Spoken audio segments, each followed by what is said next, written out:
माध्यमिक गुरुजी में आपका हार्दिक स्वागत है।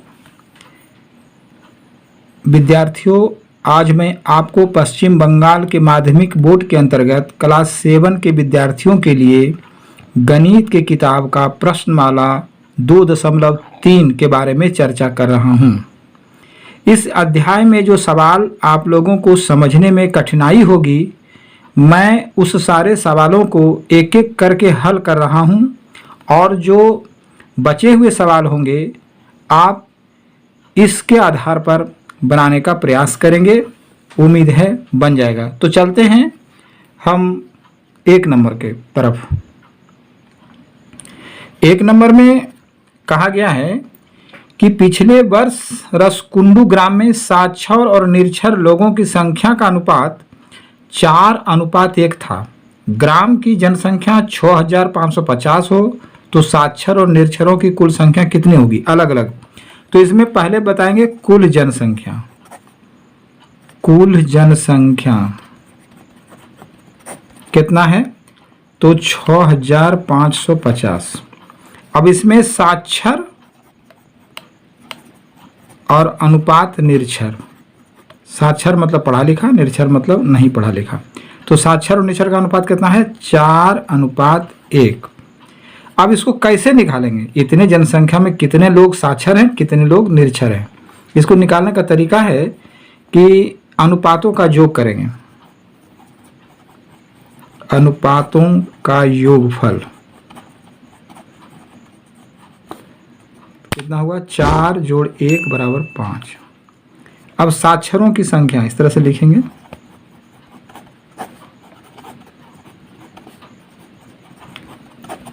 तो साक्षर कितना अनुपात है 4, तो 4 और कुल योगफल कितना हुआ 5, तो इसको हर करेंगे। और कितना जनसंख्या है 6550, तो इसको गुना करेंगे 6550 इस तरह से। अब इसको हम काटेंगे, 5 से भाग देंगे। 5 एकम 5, 5 तिया 15 इस तरह से हो गया। अब इसको 4 से गुना कर देंगे। 0 4 4 तिया 12 के 2 हासिल 1 4 और 1 5240 लोग साक्षर हैं। एक आंसर ही हुआ। निरक्षरों की संख्या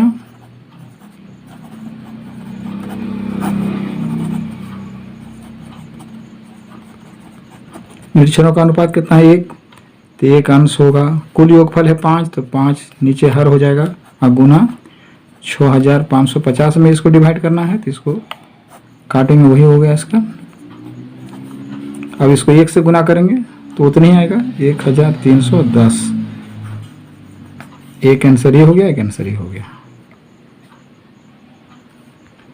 1 नंबर के आधार पर आप लोग 2, 3, 4 बनाने का प्रयास करिए, लगभग मिलता जुलता है। उसके बाद 5 है, थोड़ा सा अलग तरीके से है। 5 गौर करें, इसमें कह रहा 240 मिलीलीटर डेटॉल जल में जल और डेटॉल का आयतन का अनुपात 1:3 है। इसके साथ और 60 मिलीलीटर जल मिला देने पर जल और डेटॉल का अनुपात कितना होगा? अब इसमें दूसरे ढंग का होगा। इसमें देखेंगे कुल मिश्रित जल डेटॉल, कुल मिश्रित जल डेटॉल तो कितना है 240 मिलीलीटर। इसमें क्या क्या मिला हुआ है? जल अनुपात डेटॉल। तो इसका अनुपात क्या है 1:3। अब इसमें अलग अलग मात्रा इसको निकाल लेंगे, कितना मिलीलीटर जल है, कितना मिलीलीटर डेटॉल है। तो निकालने का वही तरीका है जो 1 नंबर बताए थे अभी। अनुपातों का योगफल 1 + 3 4। जल की मात्रा तो जल है 1 अनुपात, कुल है 4 और कुल कितना है 240 मिलीलीटर। इसको काटेंगे 4 × 6 = 24, यानी 60 मिलीलीटर क्या है जल है। डेटॉल की मात्रा इसका है 3 अनुपात तो 3 अंश हो जाएगा, कुल योगफल 4 नीचे और 240 गुना हो जाएगा 6 × 18 180 मिलीलीटर हुआ डिटॉल।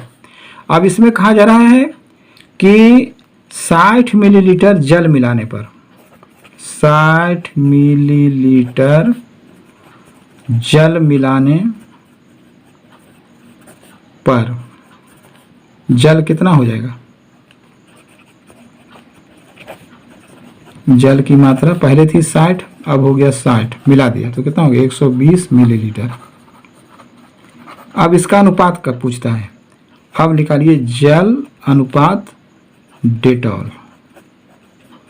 तो जल हो गया 120 और डेटॉल कितना है 180।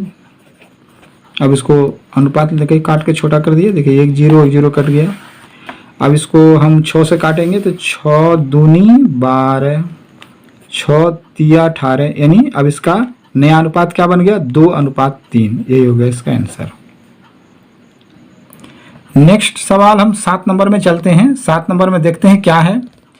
विवेकानंद युवा पुस्तकालय को एक वर्ष में 74,350 रुपये का सरकारी अनुदान मिला, 4,350 रुपये चंदा मिला और पुराने कागज पत्रों को बेच करके 1,300 रुपया मिले।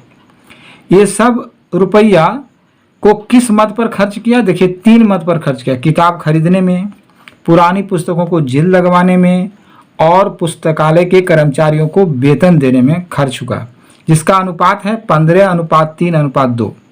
तो हिसाब करके पूछ रहा है कि कितने रुपये की नई किताब खरीदी गई। तो देखते हैं पहले कुल कितना रुपया जमा हुआ। कुल रुपया 3 स्रोत से पैसा आया है। पहले हुआ 74,350 और अनुदान मिला कितना 4,350। पुराने कागज बेच करके कितना हुआ 1,300।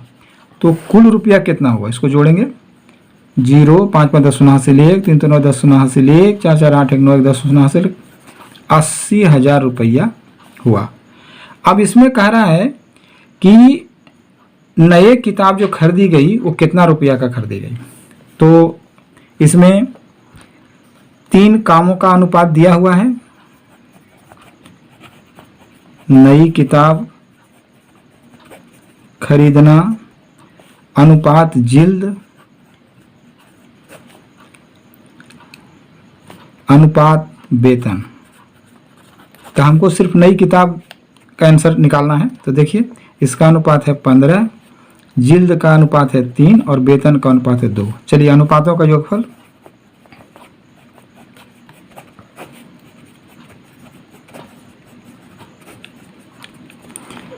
15 जोड़ 3 जोड़ 2 बराबर हो गया 20।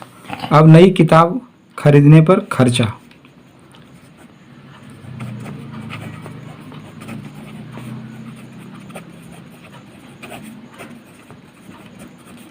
खरीदने के लिए खर्चा कितना हुआ। तो इसका अनुपात है आपका 15, तो 15 अंश हो जा रहा है, कुल योगफल है 20 तो हर हो जा रहा है और गुने कुल रुपया कितना है 80,000।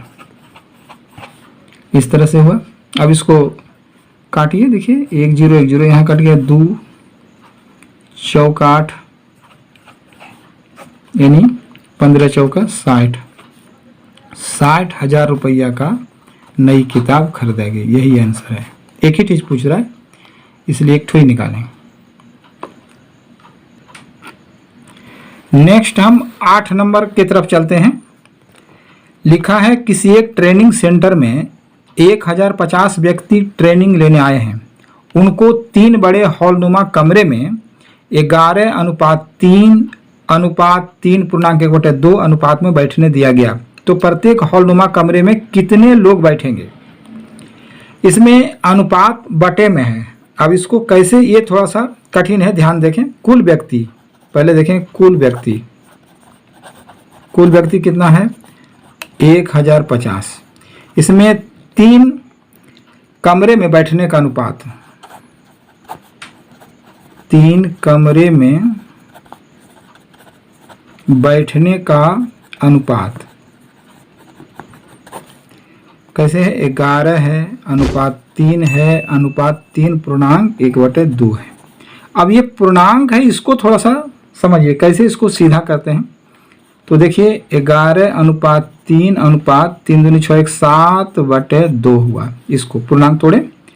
अब इसको क्या किया है कि ये हर जो इसका है ना, हर में हर कितना है 2 है, तो प्रत्येक से 2 से गुना कर दें, हर को प्रत्येक से 2 से गुना कर दें। जैसे 11 गुने 2 अनुपात 3 गुने 2 अनुपात 7/2 गुने 2, ये 2 2 कट गया, तो यहाँ कितना हुआ 11 दूनी 22 अनुपात 3 दूनी 6 और यहाँ केवल 7 बचा। अब देखिए ये सीधा हो गया, अब इसको समझने में देरी नहीं होगी। अब इसी अनुपात में 1050 को बांट देना है।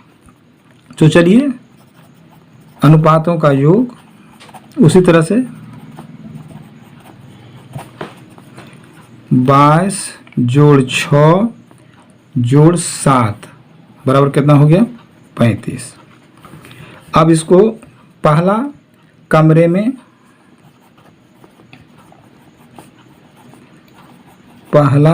में बैठे लोग, तो पहला कमरे का अनुपात कितना है 22, तो इसको क्या करेंगे 22/35 गुने कुल जनसंख्या कितना, मैंने कुछ लोग कितना 1050। अब इसको काटेंगे, कितना से काटेंगे, तो पहले हम 5 से काट लेते हैं। 5 7 35, 5 दूनी 10, 5 एकम 5, अब ये 7 तिया 21। अब इसको 22 को 30 से गुना करेंगे, तो 3 दूनी 6 3 दूनी 6 0 660। पहला कमरा में बैठा, एक आंसर ही हो गया। दूसरा कमरा में बैठे लोग, उसका है 6 अनुपात है, तो 6/35 गुने 1050। इसको अभी काटे हैं कितना से 30 से, तो 30 से हो गया 6 तिया 18 180 लोग दूसरा कमरा में बैठा। तीसरा कमरा में बैठे लोग, तो उसका है अनुपात कितना 7/35 गुने 1050, इसको 30 से काट दिए 7 तिया 21। ये तीनों कमरा में लोग बैठे हैं। नेक्स्ट है 11 नंबर पर हम प्रकाश डाल रहे हैं। 11 में अनुपात नहीं दिया हुआ, इसको आपको अनुपात निकालना होगा। कैसे, 9000 रुपये 3 मित्रों में इस प्रकार बांटा जाए कि प्रथम मित्र जो पाएगा दूसरा मित्र उसका दुगना, और तीसरा मित्र प्रथम दोनों मित्रों के प्राप्त कुल रुपये का आधा पाएगा, तो कौन कितना रुपया पाया। तो इसमें अनुपात निकालना थोड़ा सा कठिन है, ध्यान देखते हैं। पहले अनुपात, पहले कुल रुपया देखिए, कुल रुपया है कितना, तो कुल रुपया है 9000। अब इसमें माना पहला कितना पाया, तीनों का अलग अलग अनुपात निकालना है। तो माना पहला पाया 1, तो दूसरा कितना पाया, इसे दुगना माने 1 गुने 2, तो कितना हो गया 2। और तीसरा क्या पूछ रहा है, तीसरा कह रहा है कि दोनों का योग करके उसका आधा, यानी 1 जोड़ 2 और इसका आधा मतलब इतना, मैंने 3/2। अब यही हुआ इसका अनुपात, यानी पहला अनुपात दूसरा अनुपात तीसरा। अब इसको जो है निकाल लीजिए, 1/2 अब इसको सीधा करना उसी तरह से है जैसे अभी कुछ समय पहले बताएं। अब इसको नीचे 2 है, तो प्रत्येक से 2 से गुना कर दें। 1 गुने 2 अनुपात 2 गुने 2 अनुपात 3/2 गुने 2, तो ये 2 2 कट गया, तो इसका कितना हुआ 2/4/3। अब इसी अनुपात में हम 9000 रुपया को बंटवारा करेंगे, तो अनुपातों का योग कर देते हैं।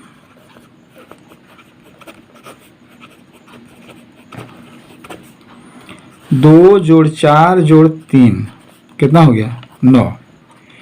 पहला मित्र का लाभांश माने पहला मित्र का प्राप्त रुपया, पहला मित्र का प्राप्त रुपया। तो कितना, पहला मित्र का अनुपात कितना है 2, कुल है यहाँ पर 9 और कुल रुपया कितना है 9000। अब इसको सीधे 1000 से कट गया और 1000 गुने 2 कितना हो गया 2000, यानी 2000 रुपया मिला किसको, पहला मित्र को। अब हम इसी प्रकार दूसरा मित्र के बारे में ध्यान देंगे। दूसरा मित्र का प्राप्त रुपया, तो इसका कितना है अनुपात 4, कुल योगफल 9 और कुल रुपया है 9000। इसको काट देंगे, वही 1000, यानी इसको कितना मिला 4000 रुपया। फिर तीसरा